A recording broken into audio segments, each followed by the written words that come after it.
আনন্দ বাহার পত্রিকার 15 বছর পদার্পণে নাবতিহল্লী রমেশকে আন্তর্জাতিক পুরস্কার প্রদান।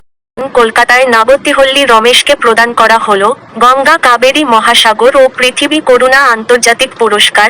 নদী, মানবতা ও পরিবেশ চেতনার এক তাৎপর্যপূর্ণ মিলনোৎসব কাবেরীর তীর থেকে গঙ্গার পাড়ে। বিশ্ব পরিবেশ দিবস উপলক্ষে ভারত সরকার, পশ্চিমবঙ্গ সরকার, জাতিসংঘ, ইউনাইটেড জার্নালিস্টস ফোরাম, আনন্দ বাহার এবং ইউনিভার্সাল সোল ট্রি ফাউন্ডেশনের যৌথ উদ্যোগে এক অনন্য আন্তর্জাতিক সম্মেলন ও সম্মাননা অনুষ্ঠান অনুষ্ঠিত হয়। এই গৌরবময় অনুষ্ঠানে কর্ণাটকের বিশিষ্ট কবি, চিন্তাবিদ, স্বল্পদৈর্ঘ্য চলচ্চিত্র ও সঙ্গীত অ্যালবাম নির্মাতা, সমাজ রাজনীতি ও পরিবেশকর্মী এবং কৃষিজীবী নাবতিহল্লী রমেশকে আন্তর্জাতিক সম্মাননা প্রদান করা হয়। অনুষ্ঠানটির সূচনাও ছিল অত্যন্ত প্রতীকী ও অর্থবহ। পবিত্র গঙ্গা ও কাবেরী নদীর জল দিয়ে বৃক্ষরোপণ ও গাছে জলসেচনের মাধ্যমে উদ্বোধন করা হয় অনুষ্ঠানের। প্রকৃতি ও মানবতার অবিচ্ছেদ্য সম্পর্ককে এভাবেই স্মরণ করিয়ে দেওয়া হয়। নাবতিহল্লী রমেশ মানবিকতার প্রথম কাব্যগ্রন্থের নামই ছিল সমুদ্র ও বৃষ্টি। গঙ্গা ও কাবেরী ভারতের দুই মহানদী। তেমনি কাবেরীর তীরে জন্ম নেওয়া এক কবি আজ সম্মানিত হলেন সুদূর পশ্চিমবঙ্গে। সঙ্গে নিয়ে এলেন কন্নড় ভাষা ও সংস্কৃতির মর্যাদা, সৌন্দর্য ও ঐশ্বর্য। নাবতিহল্লী রমেশের কবিতায় নদী, বৃষ্টি, সমুদ্র, হ্রদ, মাঠ, বন, পাখি, কৃষক এবং মানবিকতা কেবল প্রতীক নয়, তারা জীবন্ত চরিত্র। আমার যাত্রা চলুক অনুষ্ঠানে ভারত ও পশ্চিমবঙ্গ সরকারের প্রতিনিধিবৃন্দ, বিভিন্ন দেশের পরিবেশবিদ, রাজনীতিবিদ, শিক্ষাবিদ, সাহিত্যিক, সংবাদ মাধ্যমের কর্মী, সামাজিক সংগঠন এবং আন্তর্জাতিক প্রতিনিধিরা অংশগ্রহণ করেন। 5ই জুন শুক্রবার 2026 বিশ্ব পরিবেশ দিবসে কলকাতার মহাজাতি সদন অ্যানেক্স সেমিনার হলে এই মর্যাদাপূর্ণ অনুষ্ঠান অনুষ্ঠিত হয়। পদ্মশ্রী সম্মানপ্রাপ্ত মানবিক শিক্ষক কাজী মাসুম আক্তার বলেন, এটি হৃদয়স্পর্শী এক কবিতা, যা আমাদের বারবার কবিতার গঙ্গার দিকে ফিরিয়ে নিয়ে যাজ। শ্যামল কুমার বণিক, তপন শিকদার মেমোরিয়াল ট্রাস্টের সভাপতি, মন্তব্য করেন নাবতিহল্লী রমেশের কাব্য কবি ও সংগঠক শর্মিষ্ঠা। ইউনিভার্সাল সোল ট্রি ফাউন্ডেশনের প্রতিষ্ঠাতা সভাপতি সিদ্ধার্থ গঙ্গোপাধ্যায় নাবতিহল্লী রমেশের পরিচিতি উপস্থাপন করেন। আনন্দ বাহার পত্রিকার সম্পাদক কৃষ্ণেন্দু দত্ত স্বাগত ভাষণ দেন। ইউনাইটেড জার্নালিস্ট ফোরামের কোষাধ্যক্ষ ও সাংবাদিক পি.কে. চক্রবর্তী অনুষ্ঠানটি সঞ্চালনা করেন। তাতে আমাদের কাছে কয়েকটি বই আছে হিন্দি, কন্নড় এবং ইংরেজি ভাষায়। হিন্দি, কন্নড় এবং ইংরেজি ভাষায় নাবতিহল্লী রমেশজির বই করণ হবে। সেই বাংলা সংস্করণ আনন্দ বাহার প্রকাশন থেকে সামনের বইমেলায় ওনার ওই বইটি বেরোবে। আমরা সেটা উদ্বোধন করব। তার আগে একটি ব্রিফ ইন্ট্রোডাকশন সিদ্ধার্থ গাঙ্গুলি করবেন অ্যাবাউট নাবতিহল্লী রমেশ। নূতন দিগন্ত বলে তার একটি প্রেস স্বাভাবিকভাবে আমাদের সঙ্গে, এবং আমি ওইখানেও বলুন অরিজিৎ নাগ ছাড়া আমাদের চলে না। অরিজিৎ বিজ্ঞাপন জোগাড় করে দেয়, তার কিন্তু যে বিষয়টা যা কিছু এগুলি তোমাকে থাকতে হবে। বিভিন্ন পত্রিকায় লেখালেখি করেছি, ছাত্রাবস্থা থেকে লেখালেখি করি।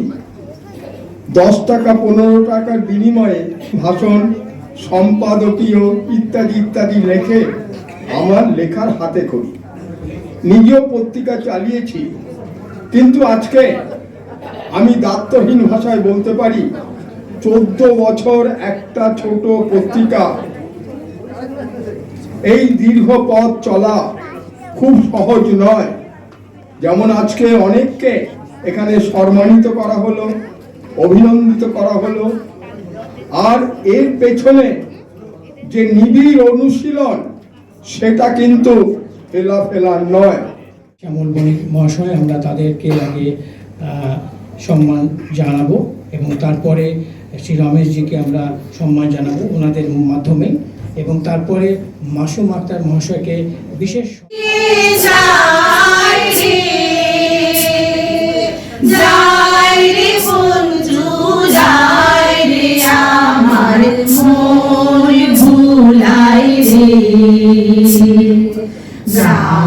ছাড়া ওই রাঙা মাটির পথ আমরা মাসুম স্যারের বক্তব্য শুনবো।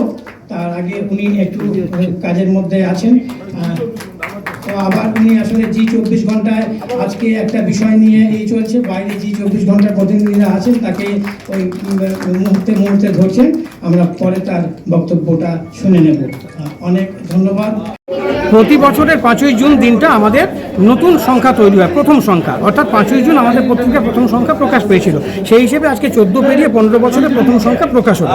এবারে প্রথম সংখ্যা যখন প্রকাশ হচ্ছে, সেই জন্য আমরা ভেবেছিলাম যে যদি আমাদের যারা সতীর্থ, দীর্ঘদিন যারা আমাদের সাথে, আমাদের সংবাদপত্রের সাথে যারা কাজ করে, কেউ প্রুফ রিডার, কেউ সার্কুলেশন দেখে, কেউ সাংবাদিকতা করে, কেউ ছাপে, এই যে যারা বিভিন্নভাবে আমাকে সাহায্য করে, তাদেরকে একটা সম্মান জানানো। আমরা 3-4 বছর অন্তর অন্তর সেটা দিয়ে থাকি। এই বছর সেই সুযোগটা হলো, আমরা তাদেরকে ডেকে এটা দিয়েছি। এটা হচ্ছে আমাদের মূল উদ্দেশ্য ছিল, যে পত্রিকা সতীর্থদেরকে একটা সম্মান জ্ঞাপন করা।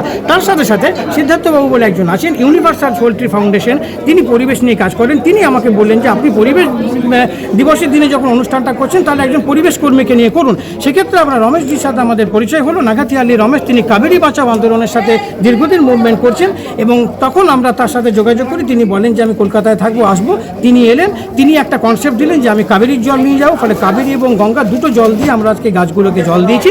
এটা একটা আমরা নতুন কনসেপ্ট তৈরি করলাম, এবং তাকে আমরা সংবর্ধনা দিলাম। তার সাথে আমরা দেখেছেন কাজী মাসুম আক্তার স্যার এবং শ্যামল বণিক স্যার এসেছিলেন, তাদের সাথে আমরা তাদের সংবর্ধিত করলাম। তো আমাদের মূল বিষয়টা ছিল পরিবেশকে যাতে সুরক্ষা দেওয়া, সেইটার ব্যাপারে একটা বার্তা এটার মাধ্যমে। আর আমাদের পত্রিকাকে এগিয়ে নিয়ে যাওয়ার জন্য যারা দীর্ঘদিন ধরে আমাদের সাথে আছে, তাদেরকে ন্যূনতম এই সম্মাননাটা। I catch your feelings. We are all one nation, one family, one word.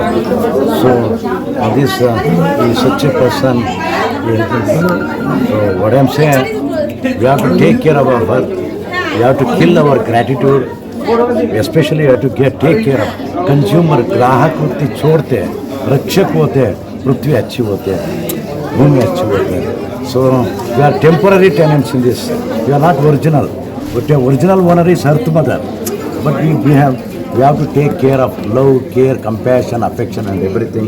On this Vishwa Parisar Divas mein World Environment, with the I'm really his motivational speech and is very inspiring to me. Such a person like that. He is also very good eminent singer. My thing is, संग मिलेंगे, संग रचेंगे, संग जिएंगे, संग खिलेंगे. Let's come together, let's create together, let's live together, let's sing together. ಕೂಡೋಣ, ಕಟ್ಟೋಣ, ಬಾಳೋಣ, ಬೆಳಗೋಣ. জয় কন্নড়া মাতা, জয় বাংলা মাতা, জয় জগৎ। আমি শুভেচ্ছা জানাচ্ছি। 14 থেকে 15 পা দিল আনন্দ বাহার। আমাদের এই বাংলার সংবাদপত্র জগৎ বাহারে ভরে যাক। কি বাহার? সৎ, স্বচ্ছ, নিরপেক্ষ সংবাদ দেওয়া। সরকার পরিবর্তন হলো, সংবাদ পরিবর্তন হয়ে গেল। এটাকে ভণ্ডামি বলে, ধান্দাবাজি বলে, ব্যবসা বলে।